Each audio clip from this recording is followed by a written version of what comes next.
Welcome back to our Back to Basic Network, where we're leading and leaving legacies for the next generation. We're breaking generational curses, and we're pleasing God as our ultimate goal. I have my girl with me today. We're here to talk to you guys about Queen Esther is what we're going to talk to you guys about today. We started to do a study on Esther. I asked her who she would like to do a study on, and she chose Esther.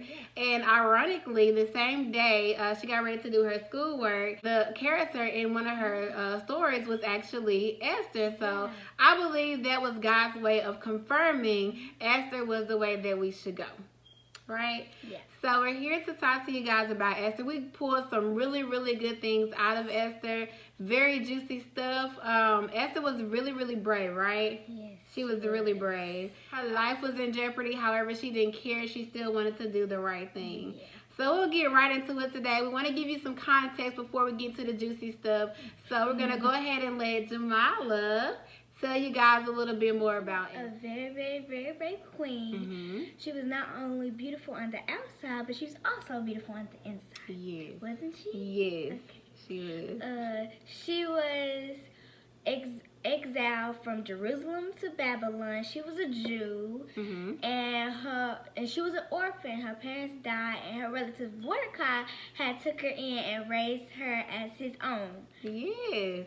So it doesn't matter how you start. That's one main thing we picked up from the story of Esther. Esther was an orphan, and her uncle Mordecai took her in. However, she ended up being a queen. Yes. The queen of Persia. So it doesn't matter how you start. Wherever you are in life, however you started, it really doesn't matter. God has a plan for your life. God had a purpose for Esther and Mordecai being there in Persia. They were exiled there. It didn't look like God had a purpose for what they were going through or what they were about to face. However, God did. He had a purpose for what they were going through. So we're going to give you a little more context about what was going on at this time. The king there, he had a queen at the time. They were having a banquet. The banquet was so long. How long did this banquet last? This banquet lasts 187 days. 187 days was how long this banquet lasted. During the banquet, the king wanted the queen to come out and display her beauty before the people. However, at this time, the queen was like, no, I'm not coming. She was over it. So she didn't come. She did decline his request to come before the people. The king was very upset that she didn't want to come. He called on the advisors. They made a decree that men were now the master of their household. The advisors told him, hey, look, you got to put this queen in her place. If you don't put her in her place, women everywhere, wives everywhere are going to be disrespecting their husbands. So we got to put something in order to make it known that men are the masters of their home. So that's exactly what he did. He put out the decree that men were the masters of their home. However, in that decree also made a rule that basically the queen at the time was never to come before his presence again, and he needed a new queen now. What happened? Queen Esther's relative Mordecai had sent Queen Esther to prepare to possibly be the next queen. Absolutely. So she had to go through, well, really all the women of that time who were coming over to try to be a queen, they had to go through 12 months of preparing. It was kind of like a beauty pageant or something. They were trained in the oils and perfumes and all this stuff just to prepare to be the next queen. So God gave Esther favor, right? Yes. He gave her favor with the servants there. How did he give her favor? So Esther had the best room. She did. She had the most servants. Yeah, she had 7 servants. The servant, one of the servants that was over their beauty, them going through the beauty pageant. Yeah, the servant that was over them, he loved Esther. He liked her, and he gave her the best room. He gave her 7 servants. She had the best of everything there, and that's just preparing to go before the king. So finally, her turn came. He told her what to do when she went before the king, and the king loved her. He loved her. He loves her, and he chose her to be his queen. Now, ironically, around the same time, Mordecai overhears two of the king's servants plotting to kill him. Who knows why? Jealousy or whatever the reason why, that he overheard them plotting to kill the king. He told Esther. Esther told the king. She gave Mordecai credit for, basically saving the king's life is what happened. So around the same time, now we're going to talk about Haman. Haman had been moved to the top official of that time as well. So he was kind of arrogant, kind of full of himself. However, the king had made an order that the officials under him had to bow anytime they came into his presence. Of the Jews, Mordecai, Jews period, cannot bow to any other god but our one and only true God. Yes.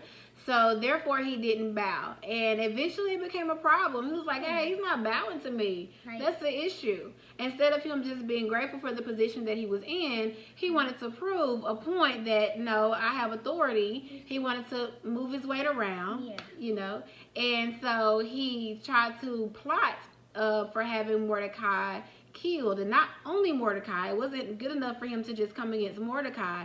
He made a plan to destroy the Jews altogether.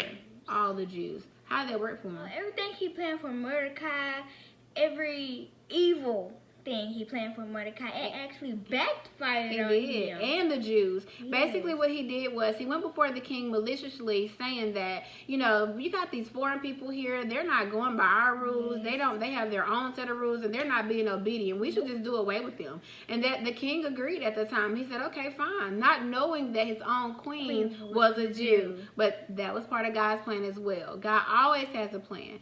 So basically from this point, the king puts out the order. All the Jews are supposed to be killed on this particular day. So the Jews are like, what? Oh my God, they're going crazy. However, they know God well enough to know deliverance is coming from somewhere. So Mordecai gets word to Esther what's going on. She didn't even know what was going on. He gets her a copy of the order sent to her to show her that, hey, your people, you are about to be executed on this particular day. And she's like, okay, what do you want me to do? And he tells her, you need to go before the king and you need to get him to reverse this order. Now, back in those days, was it okay for her to go before the king? No, it was a law that the king has to call for you unless, and if you come and he don't hold the golden scepter to you, you die. Yeah. And she was willing to risk her life for her people. Yes. Was she afraid? Yes. Yeah. But did she do it? She did it afraid anyway. Yes. And God came right through for her. So basically, as she was saying, it was against the law, or it was against the rules for anyone to come into the king's presence without being called. If you weren't called, you couldn't come. So she was completely risking her life. The only thing that would save that person is if the king held out the gold scepter, then that person's life would be spared. So in this particular case, she said, okay, y'all fast, we'll go before God with this, and I'm gonna go before him. So basically, if she would not have gone, she could have died because she was a Jew. And if she would have gone, she still could have died if he didn't have mercy and hold out that gold scepter for her. But either way, she was willing to do the right thing. She was willing to risk her life for her people. And it worked out. In the end, it worked out. However, Haman was still plotting evil for them. So she went before God. God gave her this great strategy, and everything worked out from her bravery. Not only were they planning to kill the Jews, Haman also wanted Mordecai's life. So he's boasting and bragging before the people about his position, and he was like, all that means nothing unless I get Mordecai's life. He wanted Mordecai to suffer. He walked and saw Mordecai there, and he was chilling. He was like, he wasn't upset like Haman wanted him to be, and that offended him. However, he went home. Him and his friends made this pole, this really 75-foot long pole, to basically kill Mordecai on. He wanted to take his life. So he made up his mind, next day, I'm going to go talk to the king, see, can I go ahead and take him out? So like God, that same night, that he was, the next day he was going to go tell him. But that night, God would not allow the king to sleep. He couldn't sleep that night. So what did he do? He got his servant. Yeah, and he was like, did I ever reward Mordecai for saving my life? Yeah, so the servant ended up reading the book of history to him, the things that he had done as a king. And ironically, he runs across a story where Mordecai tried to save the king, or did basically save the king's life. On the same night now, the very next morning, here comes Haman. And the king is asking the servant, hey, did I do anything for Mordecai for saving my life? Did he ever get a reward for that? And the servant said, no, he didn't. Here comes Haman. He comes in with a plot to get ready to kill him. But before he could even open his mouth, the king says, hey, what would I do for a man that I honor, that I really wanted to honor? Haman thinks that he's talking about him. Was he talking about him? No, he was not. No, but in his mind, he comes up with this great plan. Right. You should let that person wear your robe. You should let them ride your horse. You should do all these wonderful things for even the person that's leading them. We should have a parade around the town, and the person that's leading them should have to say, this is what the king does for a man whom he honors. He comes up with this marvelous plan, thinking it was all for him. Thinking it was for him. It wasn't. It was for the person he hated. It was for Mordecai. So it all worked against him. So who was the official that had to parade him around screaming, this is what the king does for a man who honored? He had to do all of that for Mordecai. The person he hated, the person he wanted to kill, the person that he plotted against, the person that he was, being malicious toward. He had to do all of that for him. The same hole he dug for Mordecai, he fell into it. That's what happened, right? Yes. That Haman had planned fell back on him. Yes. So he exalted himself before his friends. He wanted people to bow to him. He just put himself all the way on the pedestal. And God brought him right on down. And like Mordecai, he went before God, and he knew God was bringing deliverance from somewhere. He humbled himself. He could have went back toward Haman. He could have, planned something malicious for him too. But he did not. He humbled himself. And what happened? God exalted him. The things that were meant for evil, that were planned toward him, ended up working for his good. Like the Bible says, all things work together for those who love the Lord and are called according to his purpose. They had a purpose, and they were called for that purpose. And even though evil was surrounding them, they were all supposed to be killed. Not only were they supposed to be killed, they made in part of the decree that whomever killed them got their property. Talking about the purge, not only were they going to kill them, whoever killed them, they were going to own the property that they had. So they were going to take their possessions and take their lives. However, God was still in control. And one of the things that stood out to me so much in this story is that you never hear God say anything. You never see thus saith the Lord, or God says anything during this whole chapter. But you saw God's action. You saw his hand. You saw how he moved this person to this place and moved that out of the way. You saw God at work. Yes. You saw him at work. And that gives me so much joy to know that even when you can't hear his voice, you know his word. Even when you can't hear him say anything, you know he's working for your good. You know that everything's going to be okay. God is working on your behalf. So that really, really, really spoke volumes. So eventually, Esther does go before the king. He holds his scepter out for her, right? And she asked for to have a dinner. God gave her an excellent strategy. Excellent. She went before the king. He held out his scepter. She asked to have a dinner for her, the king, and Haman, his top official. And Haman's completely blind. He doesn't really know what's going on. He thinks, oh my God, I'm being honored again. Like, yes, it's all about me. It really wasn't. So during that dinner, she didn't tell the king exactly what she wanted. She asked for a second dinner. However, in between those dinners is exactly when God humbled Haman. He had to do all those things for Mordecai, riding around on the horse and all that. So he humbled him right before the next dinner. And when he went home, he was humiliated. He was so upset that he had to do all those things for Mordecai. He was very, very upset, wasn't he? He was mad. However, when he talked to his wife and his friends about it, they told him that if Mordecai was born Jewish, if he was originally Jewish, they knew the God of the Jews. They knew that if he's Jewish for real, his God don't play. So they knew that. So they told him that if you continue in this endeavor, it's going to be fatal for you. And was it fatal? It was. The same pole that he planned to hang Mordecai on or put Mordecai on, it came back on him, and that ended up being his polar death. So basically, that's like you making your own casket. During the second dinner, she tells him, "Hey, the decree that went out is for me too. I'm Jewish, and it's for my people." And he was like, "Who would ever do that to you?" The man sitting right across from you. Haman planned to kill all of us. He planned to kill the Jews. He planned to kill me. He planned to kill Mordecai. And the king was like, what? He was absurd. Like, who would want to do this to my queen?